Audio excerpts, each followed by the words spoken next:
Bismillahirrahmanirrahim. Assalamualaikum warahmatullahi wabarakatuh.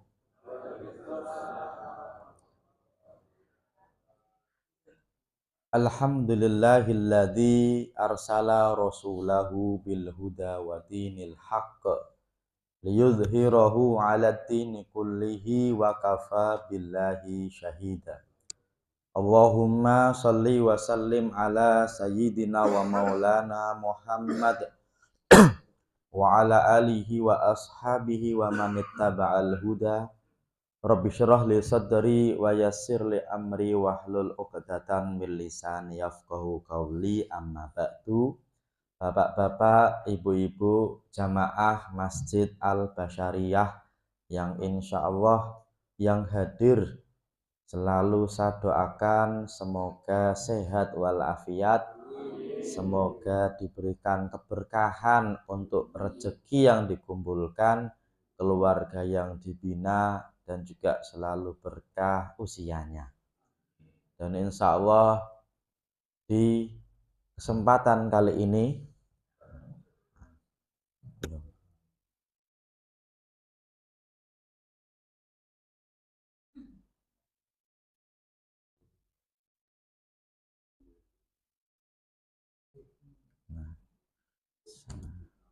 kita coba dulu sekali. 1, 2, 3. Oh.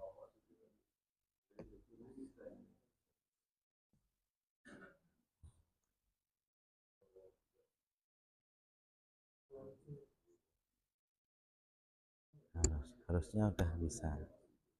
Tapi belum di sini.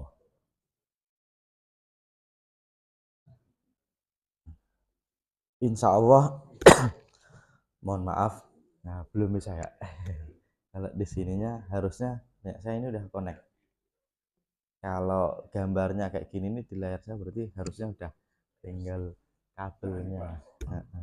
Coba biasanya digoyang-goyang situ biasanya bisa.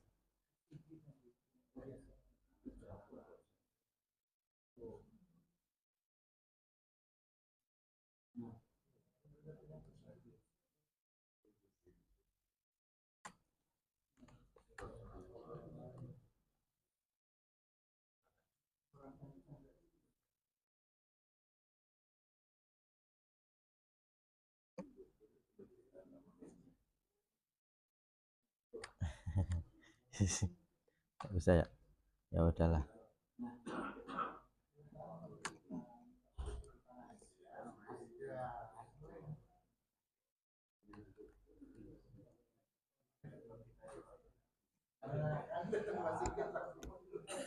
Baru mau didatengin iyalah gitu.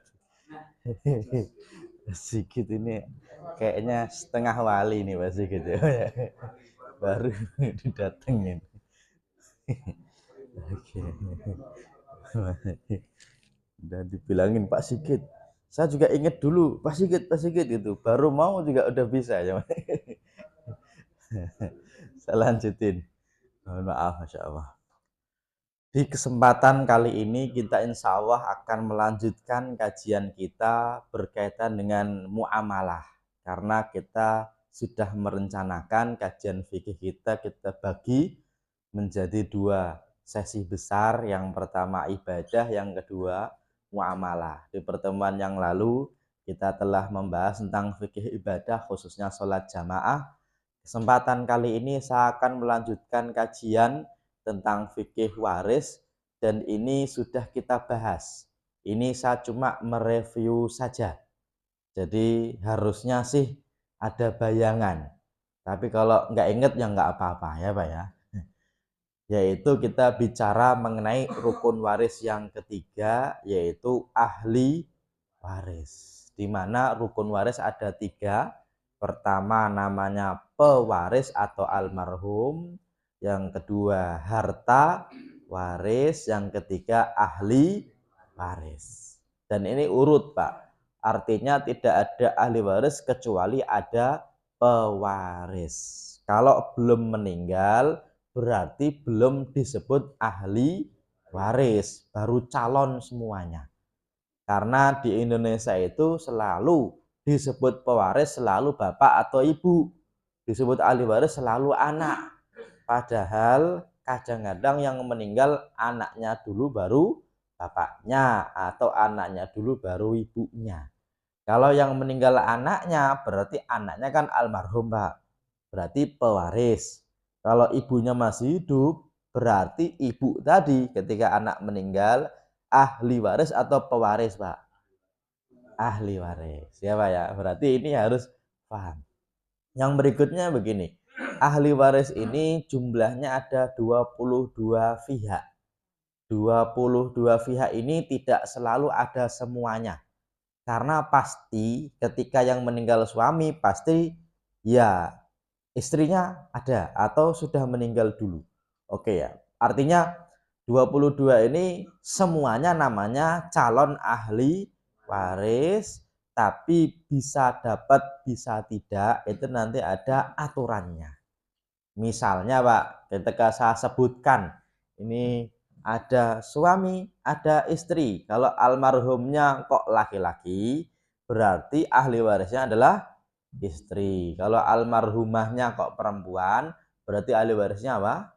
Suami atau laki-laki. Kan gitu ya, Pak ya. Termasuk kadang-kadang termasuk catatan ini masuk misalnya nih, ada orang termasuk calon ahli waris. Siapa? Saudara kandung dari almarhum atau saudara saya.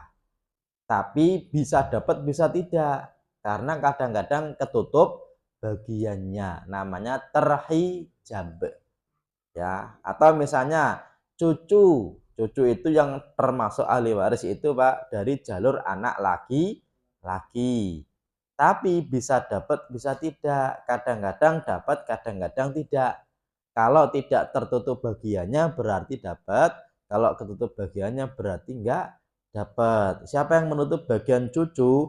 Anak laki-lakinya almarhum. Oke ya, makanya ini kita kemarin sudah bahas yang jumlahnya Pak, itu ada 22.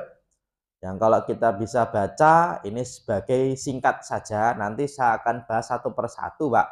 Calon ahli waris itu yang pertama anak laki-laki almarhum. Ya Pak ya, ingat kalau saya sebut anak laki-laki berarti dari almarhum. Kenapa? Kalau ternyata anak laki-laki tapi anak tiri berarti bukan anaknya almarhum. Ya, contoh begini, ada suami istri, suaminya duda, istrinya janda, menikah. Kok ternyata yang meninggal suami, Pak? Berarti anak bawahnya istri, apanya suami almarhum tadi? Anak tiri. Berarti bukan termasuk ahli waris dari suami almarhum tadi. Ya, Pak ya? Suami yang almarhum bukan suami almarhum ya, mohon maaf ya. Atau almarhum suami gitu, jangan sampai keliru. Tapi kalau yang meninggal adalah almarhumah istri, Pak, berarti anak bawahnya suami itu kan anak tiri dia, berarti bukan termasuk anaknya almarhumah. Oke, Pak ya. Kalau ada laki-laki kok istrinya 3, Pak, cantik-cantik semua, baik-baik semua, ya gitu. Contoh ya, Pak ya. Contoh nih, kok ternyata yang meninggal adalah almarhum suami, kok ternyata 3 istrinya tadi punya anak semuanya, Pak. Berarti apa? Anaknya dari istri 1, 2, 3 termasuk ahli waris si suami tadi nggak, Pak? Ahli waris karena anaknya dia. Oke ya. Tapi kalau yang meninggal adalah si istri ya tergantung istri tadi anaknya siapa saja kan gitu, Pak ya. Oke.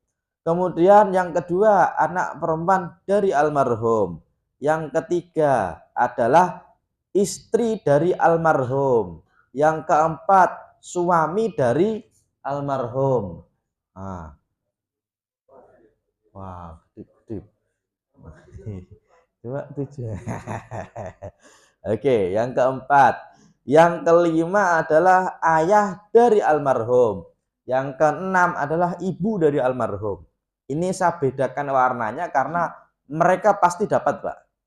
Ya, mereka tidak mungkin tidak dapat kalau ada orangnya. Ya, nggak mungkin ketutup bagiannya oleh orang lain.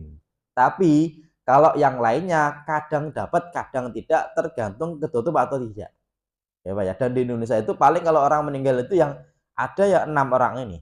Dan nggak mungkin dia itu ketutup bagiannya oleh orang lain, yang ada malah menutup bagiannya orang lain. Oke, ini 6 ya Pak ya, insya Allah bisa difahami insya Allah ya. 6 ya. Nomor 7-nya adalah ayahnya ayah almarhum, kakeknya almarhum. Tapi kenapa saya pakai kata ayahnya ayah? Karena kakek itu Pak bisa kakek dari jalur bapak, bisa kakek dari jalur ibu, dua-duanya kakek. Tapi kakek yang dapat waris itu ayahnya ayah.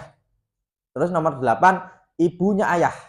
Ini bisa dapat, bisa tidak. Kalau masih hidup saat cucunya meninggal. Ini variabelnya banyak, bisa dapatnya banyak, tapi jarang di Indonesia. Kemudian nomor 9, kalau tadi adalah ayahnya ayah, yaitu nomor 9 itu saudara kandung dari almarhum. Nomor 10-nya saudari kandung dari almarhum. Berarti kalau pertanyaannya saudara-saudari almarhum dapat warisan nggak Pak? Jawabannya tergantung ya. Tapi kalau pertanyaannya termasuk ahli waris nggak Pak? Ahli waris, tapi bisa dapat bisa tidak, gitu ya Pak ya. Wah, ini bagus, sudah lumayan apa namanya detail dan bisa mengikuti ya Pak ya. Alhamdulillah nih. Nomor 11 adalah saudara seayah dari almarhum. Nomor 12 saudari seayah. Oke. Nomor 13 ya, itu apa namanya? Anak dari saudara kandung. Ini agak-agak jauh, Pak. Tapi jarang ada, tapi mungkin ada. Nomor 13 itu anak laki-laki dari saudaranya almarhum. Artinya Pak kalau kita nyebutnya Pak? Keponakan. Tapi sepupu atau keponakan? Keponakan ya Pak ya. Kalau sepupu itu yang sama kakeknya, ya Pak ya. Betul ya, betul ya. Sepupu ya. Kalau sepupu Pak bukan termasuk ahli waris. Ya, kalau keponakan termasuk ahli waris. Tapi bisa dapat bisa tidak karena cukup jauh. Ya, dia itu yang nutup dia banyak, tapi mungkin dapat. Mungkin dapat tuh contohnya gini. Ada Pak orang laki perempuan. Ya Pak ya. Kemudian yang meninggal laki-lakinya. Oke, si perempuan nggak punya anak. Ternyata Pak, saudaranya tadi udah meninggal dulu. Kok dia punya anak laki-laki, berarti yang menjadi ahli waris siapa? Anak laki-laki dari saudara dia tadi.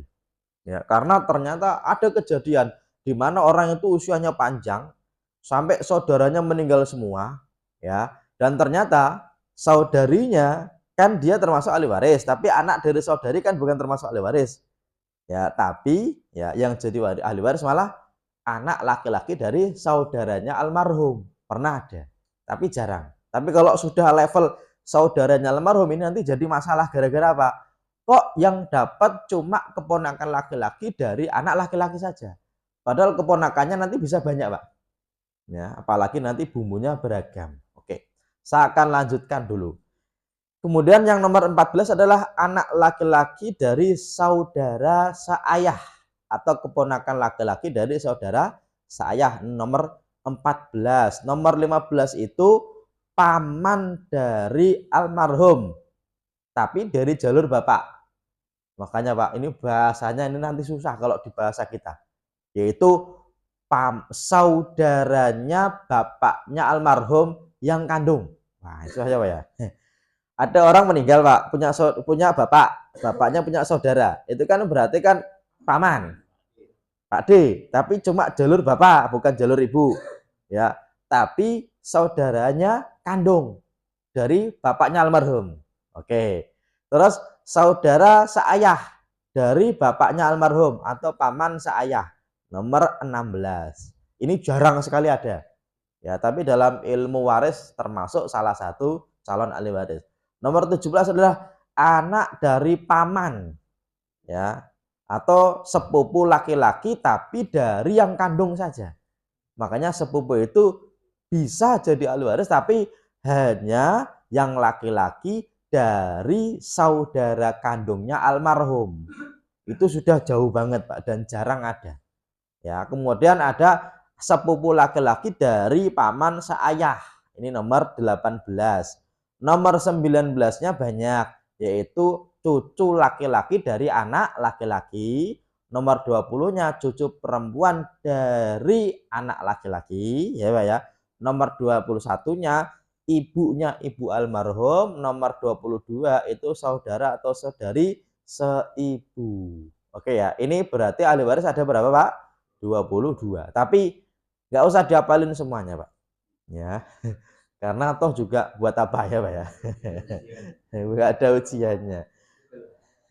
Yang jelas saya pengen menunjukkan bahwasanya mereka ini termasuk calon ahli waris. Tapi bisa dapat dan tidak itu nanti ada aturan mainnya. Nanti ada yang namanya dapat bagian pasti, tidak dapat bagian pasti. Fardun asobah. Insya Allah nanti saya akan pelan-pelan dan kira-kira kalau tidak paham atau kira-kira ada kata-kata yang susah difahami, silakan ditanyakan. Ini sebagai tambahan informasi saja.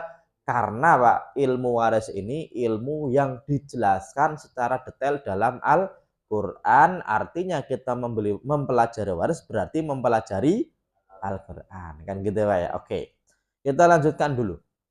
Kalau tadi ahli waris Pak, ini sebenarnya tidak berpengaruh. Tidak berpengaruh itu maksudnya gini. Kalau ternyata sama-sama anak, meskipun usianya beda jauh, kira-kira bagiannya sama nggak Pak? Sama. Artinya usia tidak berpengaruh. Istri pertama itu nikah waktu sama-sama masih susah Pak. Ya Pak ya. Makanya ketika masih susah itu istri suruh jadi sekretaris Pak. Suruh nyatetin ini, suruh bayarin ini, kan gitu Pak ya. Suruh jadi apa? Sekretaris. Giliran sudah sukses, sekretarisnya suruh jadi istri, ya Pak ya. Makanya bedanya orang yang sukses dan belum sukses itu Pak. Kalau belum sukses, itu istrinya suruh jadi apa? Sekretaris. Kalau sudah sukses, sekretarisnya suruh jadi apa? Istri. Istri pertama usianya 55 karena seangkatan. Istri yang kedua usianya baru 18 tahun misalnya gitu Pak ya.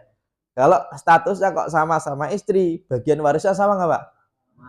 Sama, meskipun yang satu istri tua, yang satu istri muda kan gitu kan.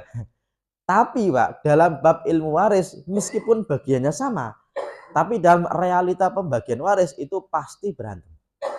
Kok saya bilang pasti berantem? Karena Pak, di Indonesia itu ada yang namanya harta bersama. Ya Pak ya, harta gono gini. Nah, kalau istrinya dua berarti gono gono gini-gini kan gitu ya Pak ya. Masalahnya gini yang satu itu mulai dari nol. Gini yang kedua itu nyantol setelah duitnya banyak Pak. Makanya dia mau dinikahi sama orang yang usianya 55 kan gitu ya.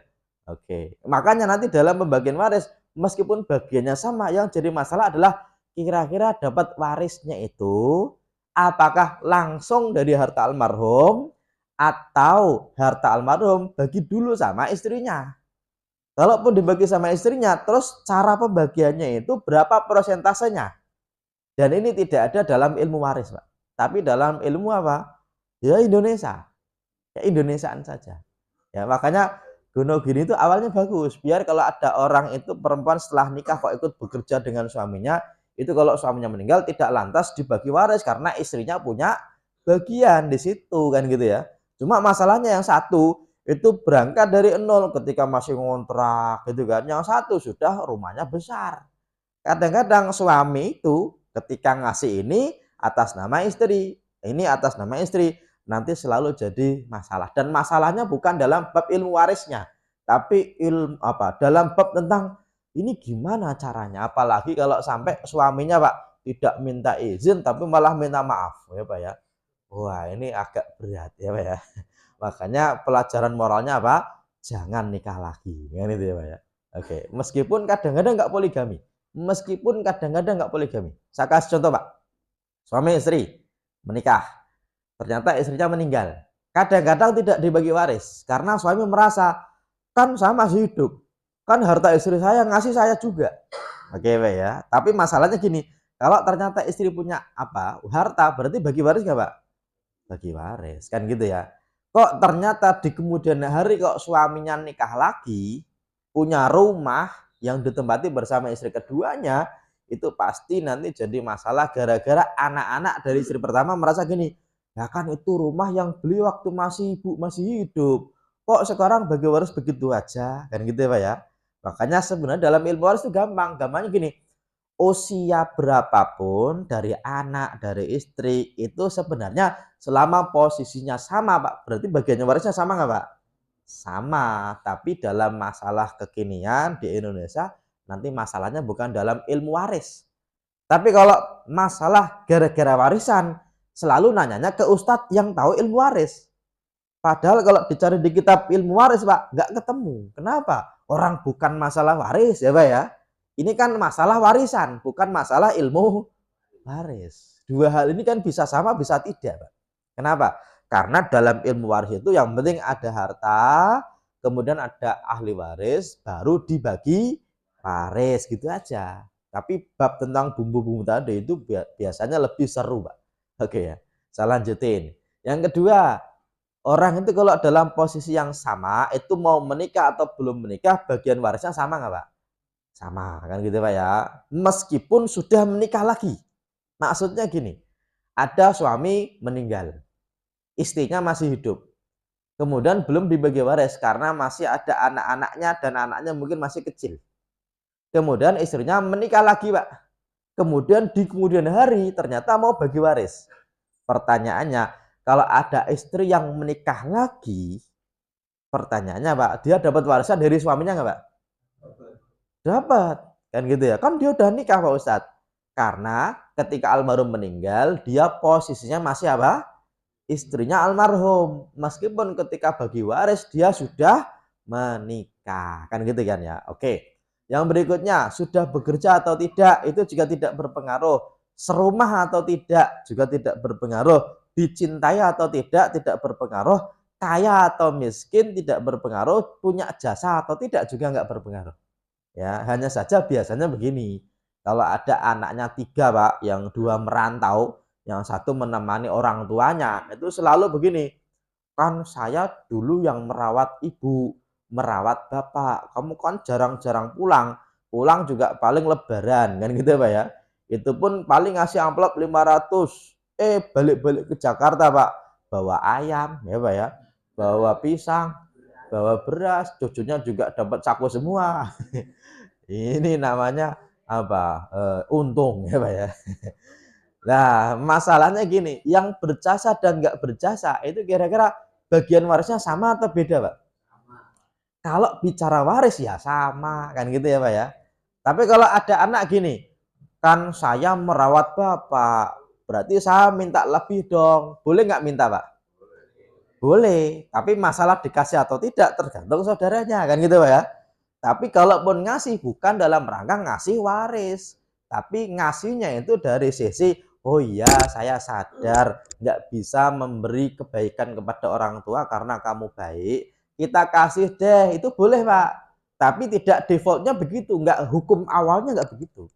Karena gini, karena kalau ada orang, kan saya berjasa, dulu kan merawat orang tua. Oh kalau gitu kamu merawatnya berapa hari? Ya udah, kalau kamu merawatnya 3 tahun, berarti kamu kita bayar sebagaimana orang merawat orang lain. Tapi kalau dibayar berarti kamu merawatnya tidak dalam rangka ikhlas, tapi mengharapkan apa? Bayaran. Kan gitu Pak ya. Kan harusnya adil nih Pak nih. Jangan mentang-mentang kan saya merawat, berarti ini milik saya. Karena orang banyak begitu Pak. Kalau mungkin kita jarang. Saya itu menemukan banyak kasus itu orang yang sering merantau. Beberapa di antaranya dari Padang, dari Jambi, itu banyak begitu. Yang lain pada merantau nggak mengelola tanah yang ada, sampai-sampai tanah tadi awalnya belum ada suratnya, kemudian disertifikatkan atas nama yang masih ada di kampung, sampai akhirnya generasi pertama udah pada meninggal, baru generasi berikutnya, oh ini punya bapak saya. Kata yang lain, kan bapakmu itu kan ahli waris dari kakek kita. Lah harta itu kan punya kakek kita. Harusnya bagi waris dulu kepada anak-anaknya kan gitu Pak ya. Itu biasanya masalah terjadi begitu Pak. Ya, ini biasanya begitu. Makanya ini sebenarnya tidak berpengaruh selama dia posisinya sebagai ahli waris yang sama, maka dapat bagiannya apa? Sama. Oke ya. Oke. Termasuk begini, selama seseorang terdaftar sebagai ahli waris, maka ketika tidak terhalang haknya, maka dia tetap jadi ahli waris. Dan pewaris atau calon pewaris tidak bisa mencoret ahli waris dari daftar penerima warisan, apalagi sesama ahli waris. Ya, kalau judulnya bagi waris, Pak, orang tua kok bilang gini, kamu itu saya suruh nikah dengan si fulan nggak mau, malah nikah dengan pujaan hatinya. Saya kan nggak meridhoi, pokoknya saya nggak ridho sampai akhir hayat saya. Kamu saya coret dari kakak, boleh nggak, Pak? Ya boleh kan gitu kan. Kan emang udah pindah kakak kok kan gitu ya. Kan dicoret dari kakak kan bukan berarti lantas ditalak dari anak kan gitu ya. Karena anak kan nggak bisa diceraikan. Selamanya jadi anak. Ya, selama dia anak berarti tidak bisa dicoret dari ahli waris. Kecuali dia melakukan sesuatu yang menghilangkan hak warisnya. Misalnya membunuh pewaris, berarti dicoret secara otomatis. Atau pindah agama. Kan gitu ya, Pak ya. Kalau dia muslim meskipun dulu ketika hidupnya nakal, suka menghabiskan harta orang tuanya, Pak. Itu kalau dia jadi ahli waris sebenarnya secara waris dia tetap dapat. Tapi nanti diomongkan dengan baik. Kira-kira dulu itu waktu ngabisin harta orang tuanya itu statusnya apa? Dan ini tidak ada hubungannya dengan waris. Contoh gini, Pak, ada anak nih, Pak nih, 3. Yang 2 itu ternyata kuliahnya gratis. Yang 1 kuliahnya bayar. Karena dia mungkin agak beda dengan yang lainnya. Kemudian ternyata sudah pada sukses. Yang 1 belum sukses. Dimodalin sama orang tuanya. Kadang-kadang modalnya habis, tanah orang tuanya dijual. Pertanyaannya, kalau 3 anak tadi masih hidup, sama-sama masih hidup, Pak. Kalau bagi waris, bagiannya sama nggak, Pak? Kalau laki-laki semua? Sama. Tapi dalam perjalanan hidupnya, orang ini banyak biayanya. Kuliah sudah nggak selesai-selesai, suka nakal, motor orang tuanya dijual, kan gitu, Pak ya. Maka dalam bab itu, ini bukan bab waris. Dulu omongnya apa, kan gitu ya. Punya usaha kok bangkrut, lah emang dulu judulnya apa? Kalau judulnya adalah hutang piutang, maka wajib dikembalikan, dibayar, kan gitu kan. Kalau judulnya kok memberi, maka kesalahannya bukan di anak, tapi bisa jadi di orang tua. Kenapa? Kenapa kalau hibah kok tidak adil? Ya, dan kita dulu pernah menyampaikan salah satu masalah di Indonesia yang susah diselesaikan bukan bab tentang ilmu waris, tapi bab hibah, karena kalau orang tua memberi satu tidak memberi yang lain, itu biasanya, Pak, itu akan menjadi apa? Masalah. Salah satunya tadi, meskipun kadang-kadang gara-gara force majeure, kejadian luar biasa. Contoh gini, Pak, dan ini pernah kejadian. Ada 3 anak. Yang 2 sehat-sehat. Yang 1, Pak, sakit-sakitan. Nggak tahu kenapa. Ya emang udah takdir masing-masing apa ya. Karena kadang-kadang orang itu ada yang ditakdirkan sehat terus. Ada yang sakit-sakitan. Dan ternyata gini, Pak. Ketika salah satu anaknya sakit, itu orang tuanya kasihan. Ini orang ini kan sudah nikah, punya anak juga, kok sakit, ya udahlah. Sama orang tuanya dijualkan sawah, Pak. Dijualkan tanah. Untuk apa? Pengobatan tadi. Cuma sayangnya memang tidak ada omongan apapun dari orang tua kepada anak-anak. Tapi kan ini sesuatu yang lumrah ya, kalau orang tua kok tahu anaknya sakit, kalaupun punya harta, Pak, dijual nggak, Pak? Jual ya, Pak ya. Toh juga kita ngumpulin uang tidak lain tidak bukan buat mereka. Masalahnya gini, ketika nanti di kemudian hari timbul masalah. Masalahnya gini, ketika orang tuanya meninggal, anaknya 3 tadi, Pak, bagi waris. Kata yang 2, kan dulu bapak juga punya tanah, kan dijual gara-gara buat kamu, kan gitu, Pak ya. Berarti kamu bagian kamu udah kamu ambil. Kata yang sakit, lah kok itu kan bukan bagian waris, kan saya masih anak, kenapa nggak dapat apa? Waris, kan gitu kan ya. Lah kan kamu udah jual rumah, jual tanah gara-gara kamu. Ya kan ngasihnya gara-gara sakit. Kalau kamu mau dapat berarti harus apa? Sakit dulu, kan gitu kan. Nah ini kadang-kadang jadi masalah. Gara-gara apa? Ya gara-gara orang tuanya ngasih tapi yang lain tidak dikasih. Padahal mungkin niatnya bagus. Ya, cuma memang kadang-kadang ada masalah-masalah di kemudian hari. Oke, saya lanjutin. Kalau ini tidak berpengaruh. Saya lanjutkan bahwasanya, Pak, orang yang dekat dengan kita pun itu meskipun seolah-olah itu ahli waris, tapi ternyata ada yang bukan ahli waris. Ya, kalau tadi kan 22 pihak itu termasuk ahli waris. Kalau ini Pak, meskipun dekat tapi bukan ahli waris. Contoh dari pihak keluarga, yang pertama adalah cucu dari anak perempuan. Kalau ada orang meninggal punya anak perempuan, itu kan ahli waris dia. Tapi kalau anaknya si anak perempuan, Pak, ahli waris dari almarhum kakek nggak, Pak? Tidak. Tapi nggak adil dong, Pak Ustadz. Kan gitu kan? Kan sama-sama cucu. Ada orang, Pak, punya 2 anak, laki perempuan. Kalau cucunya dari pihak anak laki-laki termasuk ahli waris. Tapi kalau cucu dari pihak anak perempuan bukan termasuk ahli waris. Meskipun dari sisi kedekatan, kakek itu lebih cenderung dekat dengan cucu dari anak perempuan atau laki-laki, Pak? Perempuan. Di Indonesia itu anak perempuan kadang-kadang ikut orang tuanya. Cucunya juga ikut orang tuanya. Kalau anak laki-laki biasanya malah ikut perempuannya atau malah punya rumah sendiri yang jarang ketemu sama kakeknya. Kan gitu ya. Tapi dalam ilmu waris, cucu dari anak perempuan bukan termasuk ahli waris dari kakek dari jalur ibunya. Tapi cucu tadi termasuk ahli waris dari kakek jalur siapa, Pak? Bapaknya. Kan gitu, Pak ya. Karena gini, Bapak nih besanan dengan orang kaya. Ternyata anak kita ini yang ya perempuan. Kalau anaknya anak kita yang perempuan kan bukan ahli waris kita, Pak.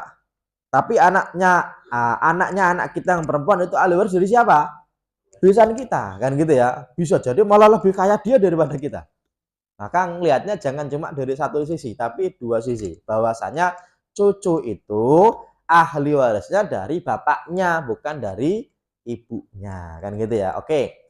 Kemudian paman bibi jalur ibu. Oke, ini juga termasuk bukan ahli waris karena dalam Islam atau dalam bahasa Arab, paman dan bibi itu, Pak, dibedakan antara jalur bapak dan jalur ibu. Dalam bahasa Arabnya, paman jalur bapak itu namanya amun. Kalau jalur ibu namanya kholun. Kalau bibi jalur bapak namanya ammatun. Kalau jalur bibi, jalur ibu namanya kholatun. Nah, ini beda. Nanti dalam hukumnya juga banyak yang beda. Di antaranya kalau dalam ilmu waris, jalur bapak dapat waris, jalur ibu tidak dapat waris. Termasuk kalau ternyata ada anak perempuan kok bapaknya meninggal, ya Pak ya.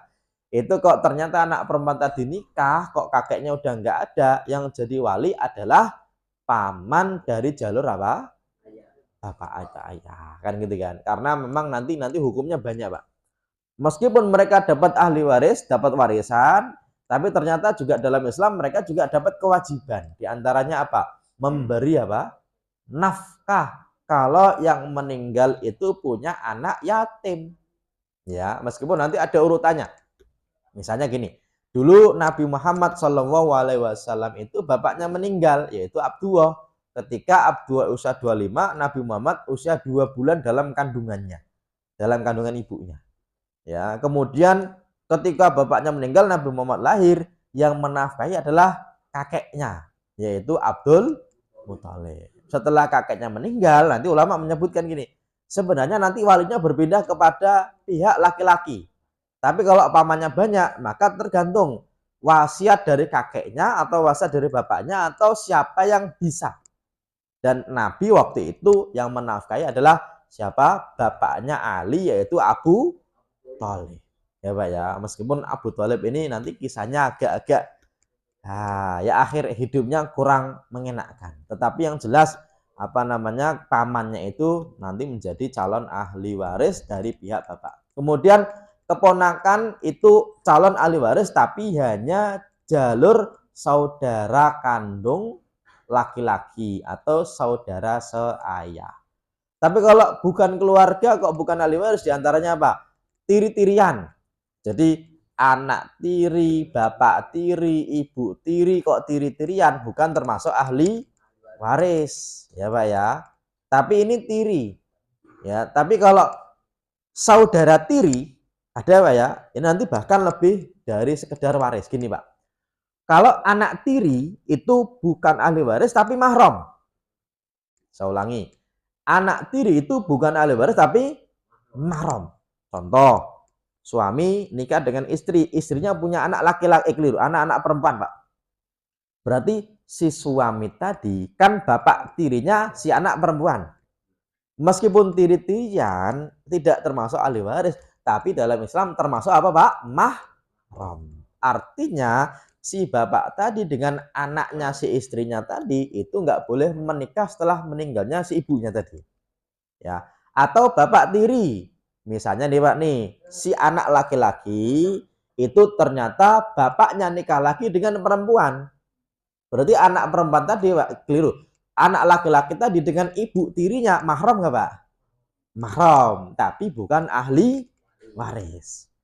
Tapi ada nih, Pak nih, saudara tiri. Saudara tiri itu ahli waris bukan, mahram pun bukan. Tapi saudara tiri. Karena saudara tiri itu, Pak, saudara lain ayah, lain ibu. Contoh, Pak, suami punya anak, istri punya anak. Suaminya punya anak laki-laki, istrinya punya anak perempuan. Berarti kalau suami istri tadi menikah, anaknya itu kan jadi saudara apa? Tiri. Kan bukan termasuk ahli waris nih, Pak. Kalau saudaranya meninggal kan dia bukan siapa-siapa. Pertanyaannya, kira-kira mahram atau bukan, Pak? Jawabannya bukan. Bayangkan, Pak ya. Bayangkan, Pak ya. Makanya, Pak, ini yang nanti agak-agak susah ketika ada orang kok nikah lagi dengan janda udah punya anak. Ya, karena anak-anaknya itu kalaupun nanti kok seneng, kok Pak, saya pengen nikah dengan saudara tiri saya, itu boleh nggak, Pak? Boleh. Bahkan ketika gini nih, bapaknya ini waktu dulu pacaran apel sama ibunya. Anaknya ikut, Pak. Karena anaknya udah gede juga, apel dengan anaknya calon ibunya, ya Pak ya. Akhirnya nikahnya bareng gitu misalnya. Bapak nikah dengan bapak, ibu nikah dengan keliru. Bapak nikah dengan ibu, anak dengan anak, boleh nggak, Pak? Boleh. Tapi Indonesia heboh, Pak, insya Allah ya. Minimal viral lah kan gitu ya, di media sosial itu viral. Kenapa? Wah, seru juga ya bapak sama ibu ini dulu apelnya bareng ya, Pak ya. Karena bukan termasuk mahram. Ingat ya, kita sudah membedakan 3 hal ya. Semoga masih ingat. Ahli waris, mahram, kerabat. Kerabat itu orang yang dekat, bisa mahram, bisa ahli waris.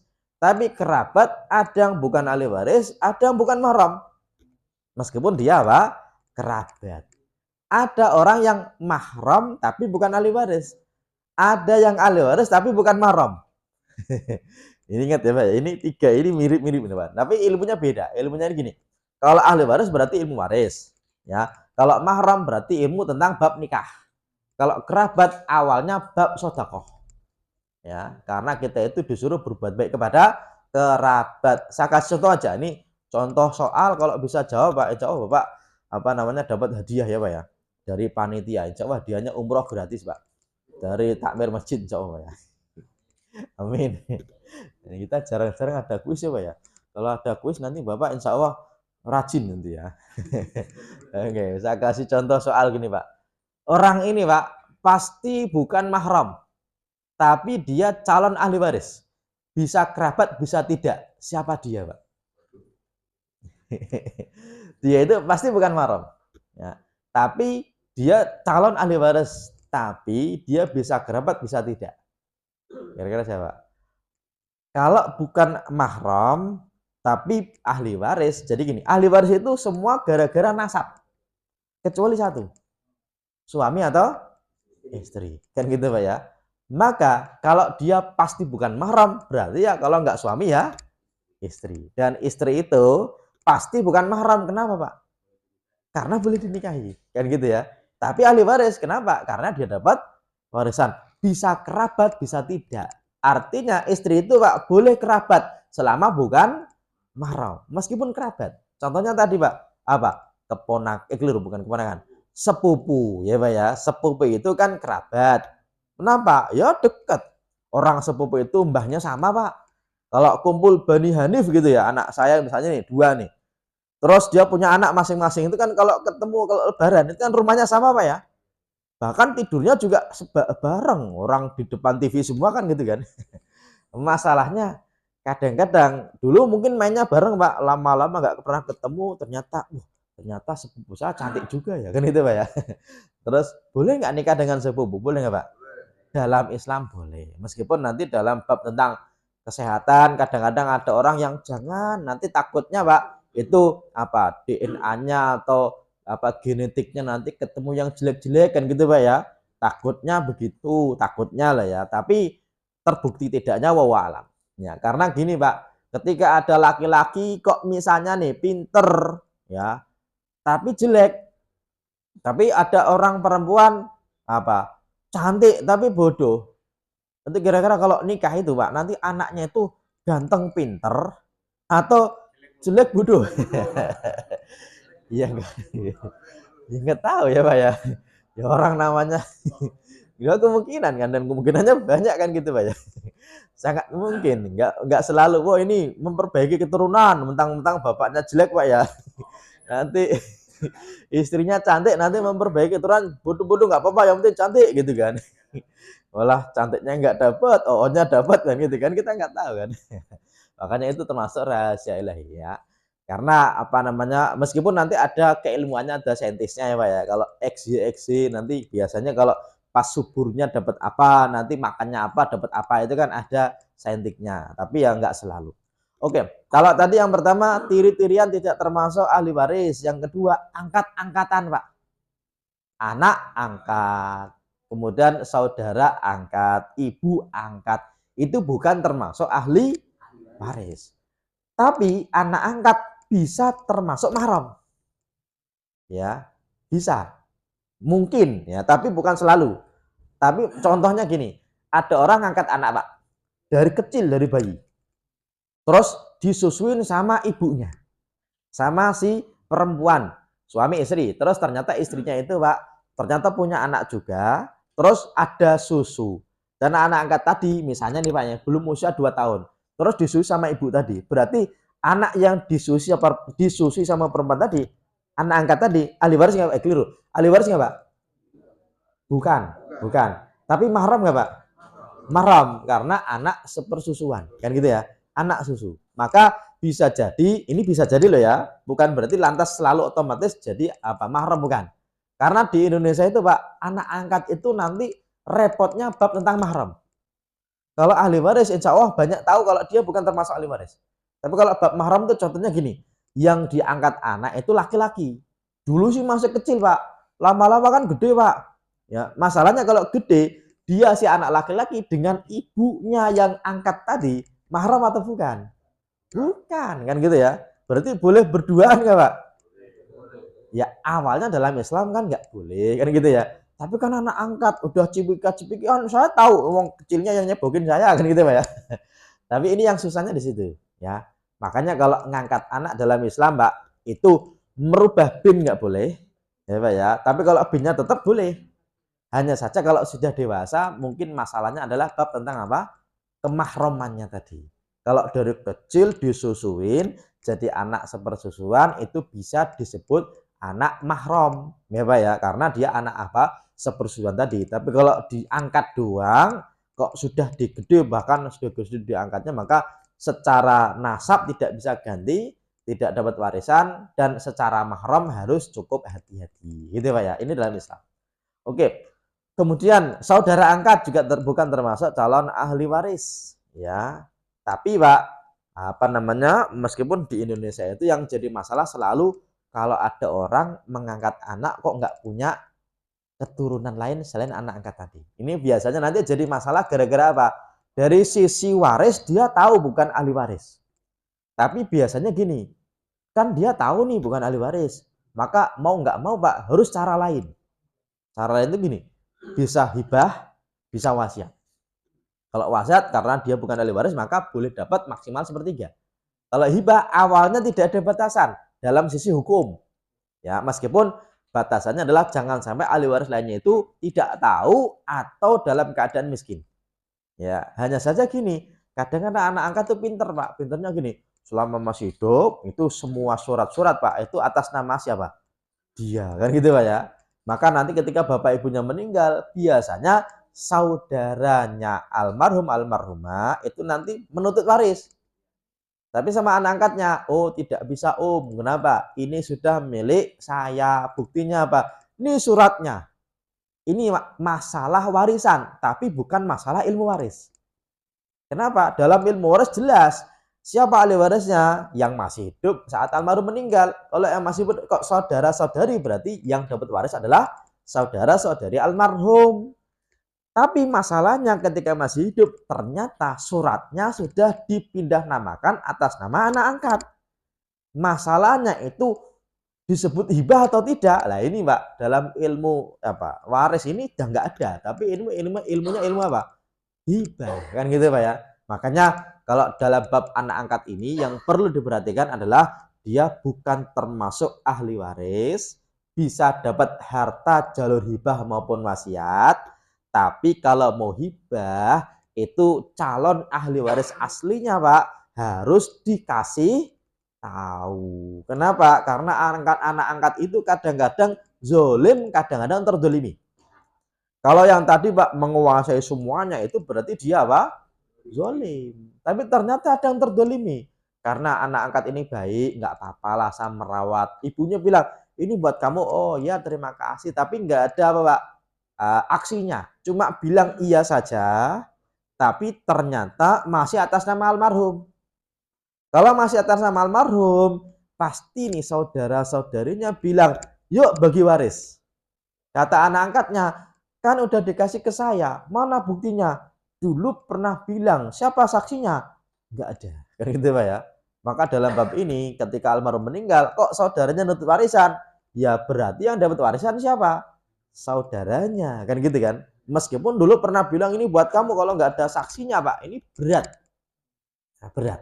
Kenapa berat? Karena kalau di depan pengadilan itu hanya melihat yang ada. Yang ada itu gimana? Oh masih atas nama almarhum. Oh berarti ya dibagi waris. Ya ini anak angkat. Kemudian mantanan Pak bukan termasuk calon ahli waris. Mantan istri, mantan suami. Ingat ya, mantan ini dianggap mantan ketika masih hidup sudah tidak punya hubungan. Adapun mantan suami dalam artian ketika istrinya meninggal, dia masih menjadi suaminya, meskipun ketika bagi waris sudah jadi mantan suami, Pak, tetap dapat warisan. Kan gitu ya. Kenapa? Karena almarhum meninggal, dia masih jadi suami atau istri. Oke ya. Tapi Pak, dalam Islam awalnya tidak ada mantan anak. Ada nggak Pak? Nggak ada. Ada nggak mantan ibu? Ada nggak Pak? Nggak ada. Mantan bapak ada nggak Pak? Nggak ada. Ya, cuma ada masalah. Saya itu pernah ditanya oleh seseorang karena dia temannya artis terkenal. Ya, mungkin Bapak pernah dengar, tapi ini karena dia udah meninggal saya tidak menceritakan kejelekannya tapi menceritakan masalah warisnya. Ya, ada yang namanya Julia Perez. Bapak tahu Julia Perez apa ya? Oh, enggak ya. Jupe. Meninggal, Pak. Ya. Dia punya suami tapi nggak punya anak. Yang itu ya. Duitnya banyak, tapi ternyata dia cuma punya satu adik perempuan dan punya ibu. Nah, dan ternyata dulu Pak, dia ditinggalkan sama bapaknya. Ya, jadi bapaknya itu ketika punya anak dua tadi ditinggalkan begitu saja. Ternyata mereka berjuang sendiri, punya harta banyak. Setelah jadi artis baru, kan saya bapaknya, kan gitu kan. Wah, kamu siapa? Kan gitu kan. Kan saya bapakmu. Kenapa enggak? Wah, macam-macam lah. Yang jadi masalah gini Pak, setelah dia meninggal, pertanyaannya, bapaknya almarhumah dapat warisan nggak Pak? Wah ini beratnya. Kalau dari ilmu waris dapat nggak Pak? Dapat. Tapi nggak pernah menafkahi. Meninggalkan begitu aja. Dan mengaku bapaknya setelah dia sukses. Wah ini, terus gimana dong? Wah berat ya Pak ya. Kalau dalam ilmu waris tidak ada mantan apa? Ayah. Ya, tapi dalam bab tentang bagaimana dapat atau tidak, itu sudah nggak nanya ke ustadz lagi, nanyanya ke pengadilan.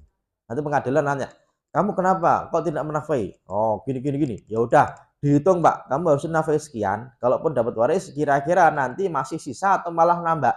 Ya kan gitu ya. Nanti yang hitung bukan orang biasa, tapi sudah hakim di appraisal gitu ya. Ini nanti dalam bab tentang ilmu waris. Maka mantan tidak termasuk ahli waris, termasuk mertua menantu juga tidak termasuk ahli waris, ya. Mertua itu bukan, mantu juga bukan. Tapi di Indonesia yang paling rajin untuk warisan itu biasanya mantu, ya Pak ya. Kadang-kadang ini orang bukan siapa-siapa malah rajin banget. Maka kalau ada bapak-bapak nanya waris, saya selalu nanya, mohon maaf bapak itu statusnya dengan almarhum apa? Kalau saya anaknya, lanjut. Kalau saya adalah suaminya anaknya almarhum, oh mohon maaf bapak jangan terlalu semangat. Kenapa? Kan bukan siapa-siapanya, kan gitu ya. Tapi kan saya pengen bela istri saya Pak Ustadz, jangan sampai terdolimi. Ya bolehlah, tapi jangan terlalu semangat seolah-olah malah dia yang pengen dapat Pak? Warisan, kan gitu ya Pak ya. Oke. Termasuk yang terakhir yang bukan termasuk ahli waris adalah saudara ipar, ya Pak ya. Saudara tapi ipar itu bukan termasuk ahli waris. Oke. Dan sepertinya karena sudah jam 6 lebih dan kita sudah ada syuruk tadi, untuk menambah kajian kita kali ini sebelum besok kita lanjutkan tentang hijab. Ya, nanti kita akan belajar tentang hijab. Hijab dalam bab ilmu waris ya, bukan dalam ilmu tentang muamalah tapi ilmu waris.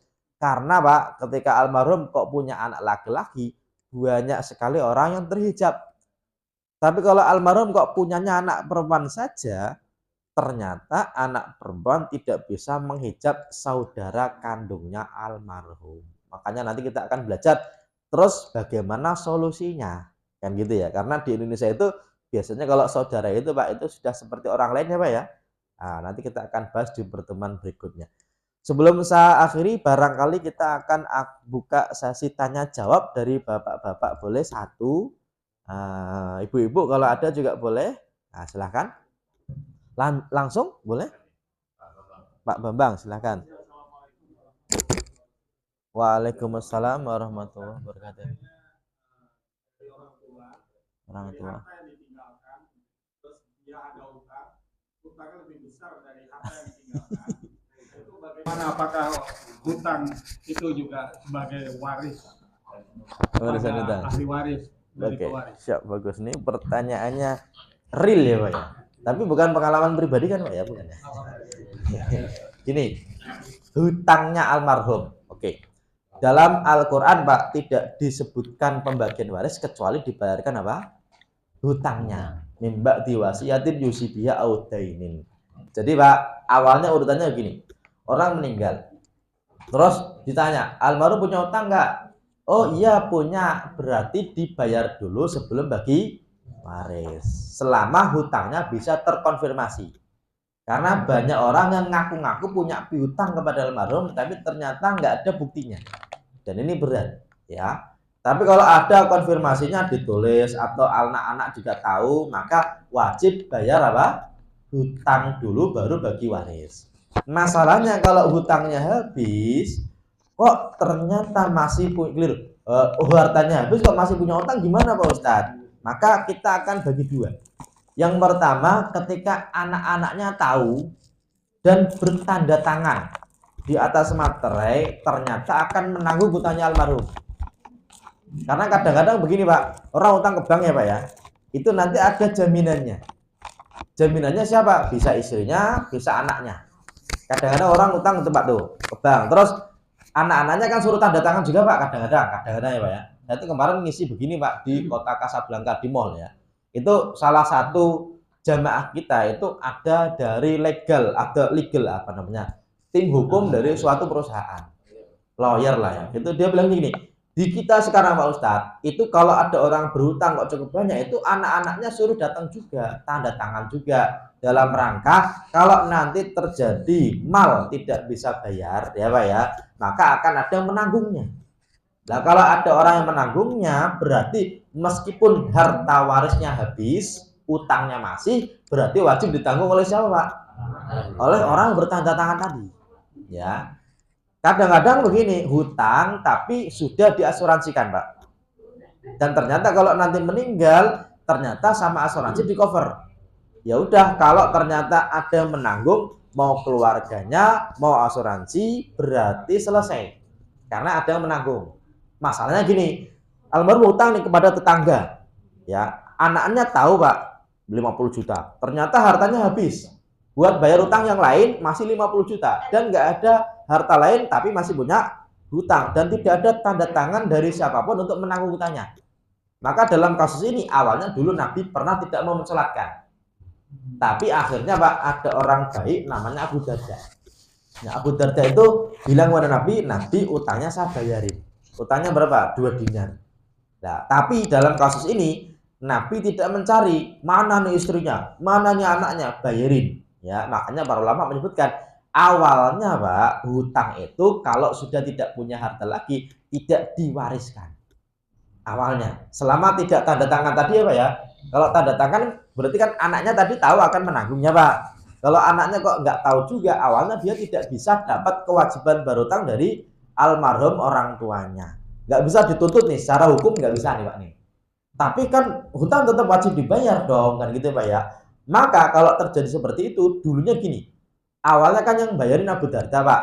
Setelah itu Nabi bilang, kalau ada orang yang seperti itu lagi, meninggal, punya hutang, nggak punya harta, bilang ke saya. Ya, saya akan membayar apa? Hutangnya. Berarti siapa yang bayarin Pak? Nabi. Ya, tapi bukan dari uangnya Nabi, tapi dari Baitul Mal. Jalurnya adalah zakat, yaitu salah satunya dari 8 orang berhak menerima zakat adalah ghorim, orang yang terlilit hutang. Itu awalnya bisa. Maka ulama menyimpulkan, nah kalau Nabi udah meninggal bagaimana? Ya udah, berarti kewajiban pembayaran tadi ditimpakan kepada para pemimpin yang menjadi pewaris atau ahli waris dari Nabi itu sendiri, yaitu para khalifah. Nah kalau khalifahnya nggak ada, sekarang siapa yang bayarin? Pemerintah Pak. Cuma masalahnya, nah pemerintahnya aja punya utang ya Pak ya. Terus gimana dong gitu misalnya. Maka dalam bab ini di pemerintah kita kan nggak ada dalam rangka kalau ada warganya kok berutang kok nggak punya harta nanti ditanggung oleh pemerintah, kan nggak ada Pak. Di beberapa negara yang muslim itu sudah seperti itu ya Pak ya. Diasuransikan nanti dibayarkan utangnya. Artinya kalau ternyata nggak bisa bayar juga dan anak-anaknya kok nggak mau bayar juga Pak, berarti tetap kewajiban almarhum, tapi yang bayar almarhum di akhirat pakai pahalanya. Maka kalau anaknya kok kasihan bener Bapak, kenapa? Pahala nggak banyak-banyak amat, malah mau dikurangi kan itu Pak ya. Ya sudah, berarti anaknya rapat, ini aja lah kita bayarin utangnya. Terus pembagian utangnya gimana dong? Ya iuran aja, samain. Ya udah boleh. Jangan samain lah, laki-laki dapat 2 bagian dari 1. Boleh. Atau gini, saya saja yang bayarin, kalian nggak usah. Ya itu juga bagus. Berarti anaknya Pak dapat pahala karena berbakti kepada orang tuanya pahalanya tidak dikurangi. Tetapi kalau anaknya bodoh amat kan gitu Pak ya, ya sudah, berarti nggak bisa dihukum anaknya Pak, nggak bisa ditarik-tarik debt collector. Awalnya sih begitu, tapi kan debt collector sekarang kan nggak tahu hukum Pak. Ya, iya dia kan main hakim sendiri Pak ya, ya masalah kan, masalahnya di situ. Kira-kira bisa diterima jawabannya Pak?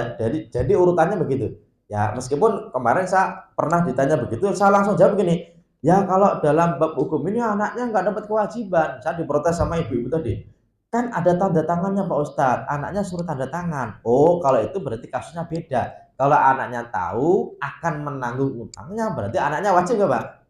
Wajib, bukan karena anaknya, tapi karena apa? Menandatangani dan dia tahu akan menanggung utangnya almarhum. Oke. Termasuk suami istri Pak. Awalnya suami istri itu kalau suaminya utang, itu istrinya bodoh amat bisa.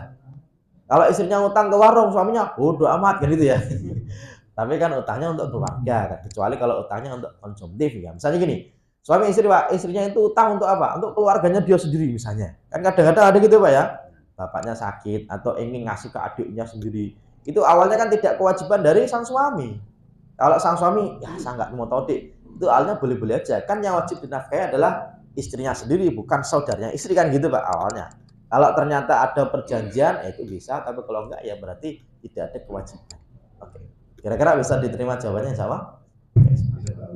Satu sesi itu ibu-ibu mana? Ibu, wah sudah pada pulang tadi ibu-ibu ya, udah dapat snack. Satu Pak, Ustadz Hambali. Assalamualaikum warahmatullahi wabarakatuh. Waalaikumsalam warahmatullahi wabarakatuh. Itu bab masalah waris tadi Pak, di lingkungan saya ada kejadian sampai saat ini belum tuntas diselesaikan. Tuntas. Masalahnya suami istri nggak punya anak, Oke. angkat anak angkat gitu Pak. Oke, dan Tapi- semua tahu kalau itu anak angkat Pak ya? Anak angkat. Nah itu waktu meninggal beberapa tahun yang lalu, terus keluarga dari suami, keluarga dari suaminya itu minta, bukan nuntut ya nuntut bisa gitu, minta masalah kan kalau warisan itu harus secepatnya diselesaikan gitu ya Pak ya. Ya. Ini si keluarga suami itu negor istrinya, Istrinya masih hidup berarti ya? ya maksudnya masalah harta waris itu Pak. Sedangkan kan kalau memang istri dapat waris ya Pak, tapi kalau Betul. anak angkat kan tadi disampaikan tidak dapat waris. Betul. Nah sampai sekarang itu diselesaikan di Departemen Agama itu, si istrinya, mantan istrinya itu nggak mau didamaikan, sampai sekarang masih dikukuin kalau kata orang Jawa itu. Pokoknya dia kekeh nggak mau gitu ya? Nggak mau gitu. Padahal keluarga dari istri udah itu kan ada aturannya dalam agama. Ini yang sebaiknya bagaimana Pak untuk supaya sama-sama enaknya gitu Pak. Oh, baiknya sih Ya, gitu. masalahnya kalau sudah kekeh nggak mau ya semua ya baiknya itu didoakan dapat hidayah aja Pak ya. Tapi susah Pak, karena gini, harusnya kalau ditunda malah menunda masalah. Iya. Artinya kalau istri itu dia itu kan khawatir Pak, khawatirnya gini, lah saya kan rumahnya saya tempati, nanti kalau dibagi saya kemana, nanti gimana kan kekhawatiran itu Pak. Makanya harusnya dengan cara yang lebih baik ya, maksudnya gini, kita kasih tahu ini gini, kalau suamimu meninggal kamu kan dapat bagian waris, tapi saudara suamimu kan juga dapat juga kan gitu ya. Karena nanti kalau si istri tadi juga meninggal, yang masalah malah bukan antara saudara suami dengan istri, tapi malah sama saudara suami dengan saudaranya istri Pak. Iya. Berarti kan semakin banyak lagi. Ini nanti kan jadi civil war Pak ya. Berantemnya sesama dua besar. Nah, kalau ini kan baru, apalagi kalau tadi kalau keluarganya istri kok bilang, ya kan mereka dapat hak, ya udah gini aja. Ya, keluarganya suami mendatangi keluarganya istri. Dengan simulasinya gini. Kalau ternyata nanti kok kita bagi waris, kan hartanya suami bagiannya kan 1/4 pada istri, 3/4 kepada saudaranya siapa? Suami, kan gitu Pak ya. Terus nanti kalau si istri meninggal, berarti kan udah nggak punya suami Pak, berarti hartanya dia dan 1/4 dari harta suaminya kan kepada siapa? Keluarganya istri. Itu yang penting ngomong itu dulu. Jadi kalaupun nanti pas istri meninggal itu sudah punya apa? Waris, sudah punya caranya begini loh. Kan yang masalah kan cuma satu orang tadi penghalangnya Pak ya. Masalahnya gini, justru ketika sudah tahu bagiannya, yang paling rumit adalah menentukan harta ini punya suami atau istri. Kenapa? Kalau bagiannya gampang Pak, gini, suami meninggal nih Pak nih, istri dapat berapa? 1/4, karena suami nggak punya ahli anaknya, dia kan nggak punya Pak. Berarti kan kalau hartanya kok 4 miliar, berarti istrinya dapat 1 miliar, 3 miliar kan berarti saudara-saudari dari suami almarhum tadi Pak ya, almarhum suami tadi ya. Berarti kan istrinya kan dapat 1 miliar dari harta suaminya.